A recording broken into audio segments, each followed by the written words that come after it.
ሰላም ወደ አድማጮቻችን። ቸልሲ ከሊጋው ዋርሶ በስታንፎርድ ብሪጅ ያደረጉት ጨዋታ ተጠባቂ ነበር ለማለት ያስቸግራል። ምክንያቱም ቸልሲ የማለፍ እድሉ በጣም ሰፊ ስለነበር የተሻለ ፐርፎርማንስን አሳይተው ብዙ ተጫዋቾችን አሳርፈው ለፉልሃሙ ጨዋታ በሚገባ ዝግጅትን ያደርጋሉ ተብሎ ነበር የተጠበቀው። ነገር ግን በአስገራሚ ሁኔታ ብዙዎቹን ቋሚ ተጫዋቾች አሰልፈው በሊጋው ዋርሶ የበላይነት ተወስዶበት ቸልሲ በሜዳው 2-1 ተሸንፏል። ይህ ውጤት ለቸልሲና ኤንዞ ማሬስካ በጣም አስቸጋሪ ነው። ባለፉት ሳምንታት ከኤንዞ ማሬስካ ከቸልሲ ደጋፊዎች ጋር ከፍተኛ ሰጣ ገባ ውስጥ እንደነበሩ ይታወቃል። ይህኛው ጨዋታ ግን ኤንዞ ማሬስካን ቸልሲን አሳሳቢ ሁኔታ ላይ አስቀምጧል። ምክንያቱም አንደኛ እንግዲህ የፓልመር የጃክሰን በሙሉ ጨዋታው በሚባል ሂደት እንግዲህ ተጫውተው እንግዲህ ተቀይሮ እስከሚወጡ ማለት ነው ለእሁዱ ጨዋታ አለማረፋቸው በአሰላለፉ ሂደት ላይ የሚለውጧቸው እንዲሁም እንግዲህ ሊጋ ዋርሶን ከሜዳቸው ውጭ በገጠሙበት ጨዋታ ላይ ብዙ ተጫዋቾችን ለማሳረፍ ሲሞክሩ ይታይ ነበር። በዚህ ጨዋታ ላይ ግን ሙሉ በሙሉ ቋሚ አድርገው እንዴት እንደዚህ አይነት ፐርፎርማንስን ያሳያሉ? የቸልሲ የማጥቃት መስመር ኩኩሬላ ነው። እንግዲህ በ2025 የቸልሲ ኮከብ ጎል አግቢ። ይህ ስለ ቸልሲ የማጥቃት ክፍል የሚናገረው ነገር ብዙ አለው። አድማጮቻችን ቸልሲ አሁንም በዚህ ውድድር ላይ የማሸነፍ እድሉ ከፍተኛ ነው። ዋንጫውን የማንሳት ወደ ፖላንድ ለፍጻሜ ማለፍ እድሉም ሰፊ ነው። ነገር ግን ባሳዩቸው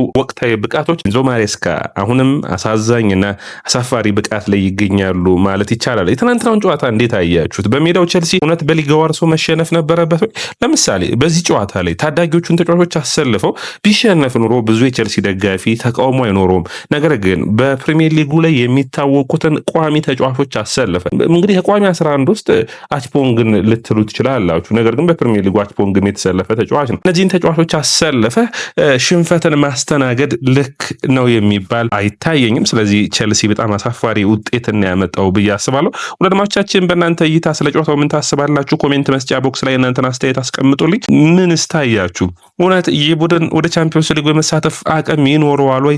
ምንስ ይታሰባችኋል? እንግዲህ እሁድ በፉልሃምን በክራቨን ኮቴጅ ይገጥማል። ያንን ጨዋታ ማሸነፍ እንግዲህ ሁለቱም የምዕራብ ለንደን ክለቦች ናቸው። ቸልሲ ብዙ ርቆ አይሄድም። ስለዚህ ብዙ የጉዞ ሂደቶች አያስቸግሩትም። ነገር ግን በተከታታይ የፕሪሚየር ሊጉ አጣብቂኛ የሆኑ ጨዋታዎች ይመጡበታል። እነዛን ጨዋታዎች መፋለም ያስፈልጋል። በውድድር ዓመቱ እንግዲህ ቸልሲ የሚቀሩት የጨዋታ ብዛት ወደ 8 ከፍ ብሏል።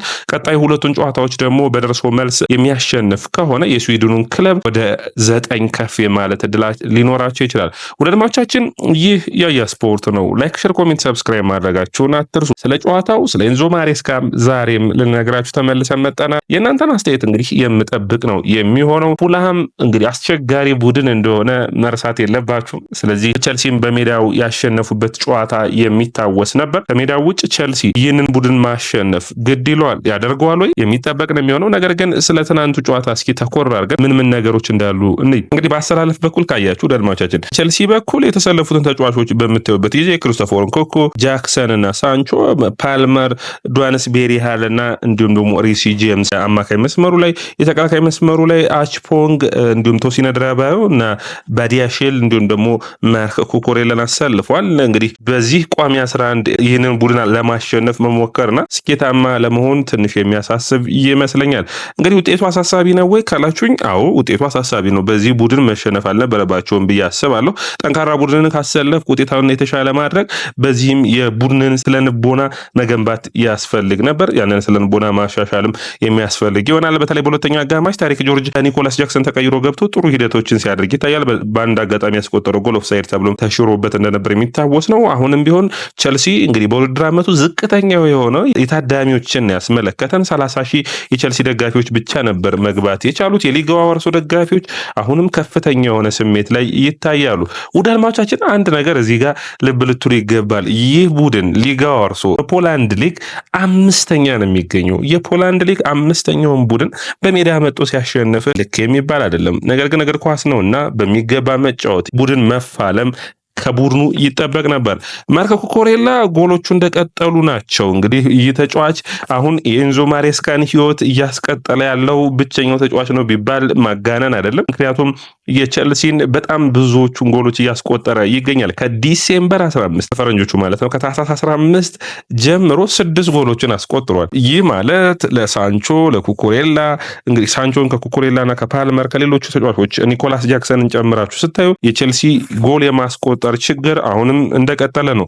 እንግዲህ ሁለተኛ ጎል ማስቆጠር ኦፍሳይድ ተብሎበታል እንጂ ጥሩ ፐርፎርማንሱን እያሳየ ይገኛል። ለሱ የተሻለ ብቃት ነው። ነገር ግን ለፓልመርና ለጃክሰን ይህ ቡድን መወቀስ ያለበት ይመስለኛል። ምክንያቱም ሁለቱም በ75 ደቂቃዎችን የሚያክል ተጫውተዋል። ነገር ግን ጎሎችን ማስቆጠር አልቻሉም። ፓልመር 14 ጨዋታዎች አልፈውታል።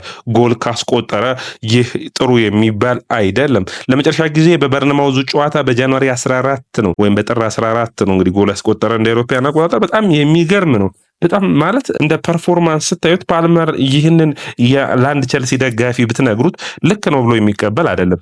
አሁን መውቀስ ካለብን ፓልመርንም መውቀስ ይጠበቅብናል። እድሎችን ለመፍጠር እየሞከረ ነው፣ ሂደቶቹ አሉ፣ ነገር ግን ውጤቶቹ እየመጡ አይደሉም። ኒኮላስ ጃክሰን ግን በዛሬ ጨዋታ ወይ ሲሮጥ አይታይ ወይ የሆነ ነገር ሲሰራ አይታይ፣ አስቸጋሪ የሆነ የጨዋታ ጊዜን አሳልፏል ብዬ አስባለሁ። እንግዲህ ኒኮላስ ጃክሰን ለመጨረሻ ጊዜ ያስቆጠረው በታህሳስ 15 ነበር። 11 ጨዋታዎች አልፈውታል።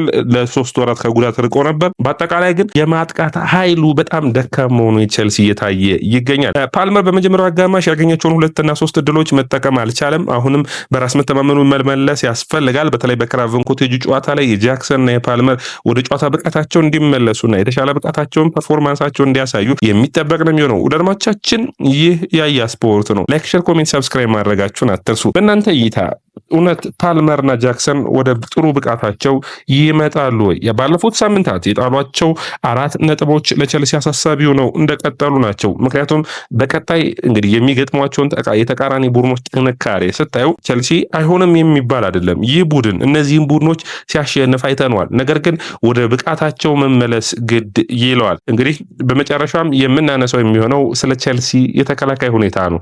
ቶሲን አድራባዮና ባዲያሽል ለቸልሲ የሚመጡ ናቸው ብዬ አላስብም። ቸልሲ በራሱ ልክ የሚሻሉ ተከላካዮችን ማምጣት ያለበት ይመስለኛል። ሜቢ እንግዲህ በደጋፊ ሂደታቸው አላቅም። በእኔ እይታ ግን ቸልሲ አርሰናልን እየደገመ ያለ ይመስለኛል። አርሰናል ከሆነ ዓመታቶች በፊት የነ ሙስታፊ ደካማ ተከላካዮች የነበሩበት ወቅት ነበር። አርሰናል የተከላካይ መስመር ዴቪድ ሉይዝን ከቸልሲ ራሱ ለቆ ያንን ጊዜ የሚያስታውስ ነው። ቶሲን አድራባዮ ለቸልሲ የሚመጥን ተከላካይ አይደለም። ባዲያሽል ለቸልሲ የሚመጥን ተከላካይ አይደለም። በአጠቃላይ ቸልሲ የሚመጡ ነው የተሻሉ ተከላካዮችን ማምጣት ያስፈልጋል። በአማካይ መስመርም ለቸልሲ የሚሆኑ ጥሩ ተጫዋቾችን ማምጣት ያስፈልጋል። ዱዋንስ ቤሪያል በቸልሲ ስታንዳርድ ላይ ያለ ተጫዋች ሆኖ አይታየኝም። ከዛ ውጭ የአጥቂ መስመሩ አሁንም ሳንቾ እዚህ ቡድን ውስጥ መቆየት ያለበት አይመስለኝም። የተሻሉ ተጫዋቾችን በክረምት የዝውውር መስኮት ማምጣት ያስፈልጋል። ነገር ግን በእነዚህ ተጫዋቾችም የውድድር ዓመቱ እስከሚጠናቀቅ ድረስ ያሰልጣኙ እንግዲህ ከደጋፊዎቹ ጋር የሚገባው ሰጣ ገባ አሁንም እንደቀጠለ ነው። ባለፉት ሳምንታት 2 ነገሮችን አይተናል። በሳምንቱ መጨረሻ ቸልሲ በኢፕስዊች ታውን አቻ ሲወጣ አንደኛ ምን አይነት ሀሳቦችን አነሳ ብላችሁ ስታዩ ከግብ ጠባቂው ጋር የሚያያዝ ነበር። ግብ ጠባቂው ለምን በረጃጅም ኳሶችን ፓስ ያደርጋል የሚል አስተያየቱ ሰጠ። ከቸልሲ ደጋፊዎች ጋር ሰጣ ገባ ውስጥ ገባ። እንዲሁም ለሽንፈቱ ተጠያቂ የቸልሲ ደጋፊዎችን አደረገ። በሳምንቱ አጋማሽ አሁንም ተነስቶ በውድድር ዓመቱ በቶፕ 4 ላይ መቆየታችን እንደ ውጤት የሚቆጠር ነው አለ። ያም ልክ አልነበረም። ይህ ጨዋታ ግን ይቅር የማያስብል ስህተቶችን እንዲሁም ደግሞ ደካማ ብቃቶችን አድርጓል። እንደ አሰልጣኝ መውሰድ ያለበትን ኃላፊነት እየወሰደም እንደሆነ የሚታይ ፐርፎርማንሶች የሉትም። ስለዚህ በሚገባ ፐርፎርም ማድረግ ያስፈልጋል። ለቸልሲ ኮንፈረንስ ሊጉን ማሸነፍ እንደ ጭማሪ ነው። በኔ እይታ ቸልሲ ለቻምፒዮንስ ሊጉ ቶፕ 5 ተወዳዳሪ ሆኖ ማለፉ ከምንም በላይ የሚያስፈልገው ይሆናል። በሳምንቱ አጋማሽ አስቶን ቪላና ኒውካስትል የሚጫወቱ ይሆናል። ስለዚህ ቸልሲ ከሜዳ ውጭ ፉልሃምን የሚያሸንፍ ከሆነ አሁንም ወደ ጥሩ ብቃታቸው የመመለስ እድል ይኖራል። ነገር ግን ይህ ቡድን የነማድዌኬ፣ ኔቶ፣ ሳንቾ፣ ጃክሰን በአጠቃላይ የማጥቃት ክፍሉ መወቀስ ይጠበቅበታል። ጎሎችን ማስቆጠር የሚያስፈልግ ነው የሚሆነው። ያለበለዚያ ግን የአምናውን ብቃት በተለይ በጥሩ ፐርፎርማንስ የውድድር ዓመቱን የጨረሱትን የማውሪዚዮ ፖቼቲኖን ቸልሲ ካያችሁት በእኔ እይታ ከዚህ በጣም የተሻለ ቡድን ነበር። ቢያንስ ምክንያቶች ነበሩት። ፖቼቲኖ ለእንደዚህ አይነት ብቃቶቹ በብዙ ተጫዋቾች በጉዳት ተቸግረው ነበር። ይህ ቡድን ተጫዋቾችን ከጉዳት መልሶ እንኳን እንዴት ውጤታማ መሆን አቃተው። ወደ አድማቻችን ይህ ያያ ስፖርት ነው። በእናንተ እይታ ፖቼቲኖ ወይስ ማሬስካ? ለእኔ አስቸጋሪ ሆኖብኛል። የማሬስካ ጥሩ ሂደቶች ነበሩ ወይ? አዎ። ነገር ግን ከደጋፊዎች ጋር ሰጣ ገባ ከገባ የእግር ኳስ ቁልፍ ሁኔታ ደጋፊዎቹን ነው። ደጋፊዎቹን ማስደሰት ነው እና ደጋፊዎቹ የማይደሰቱ ከሆነ ቡድኑን መልቀቅ ሌላኛው አማራጭ የሚሆን ነው። በዚህ ውስጥ ግን የነ ፖል ስታንሌና ስቱዋርት ጉዳይ መነሳት ያለበት ይመስለኛል። ምክንያቱም ይህንን አሰልጣኝ ሲሾሙ ምን አስበው ነበር? በምንስ መለኪያ ይለካል ብቃቱ? መታየት ያለበት ይመስለኛል። ወደ አድማቻችን ይህ ያያ ስፖርት ነው። ላይክ፣ ሼር፣ ኮሜንት፣ ሰብስክራይብ ማድረጋችሁን አትርሱ።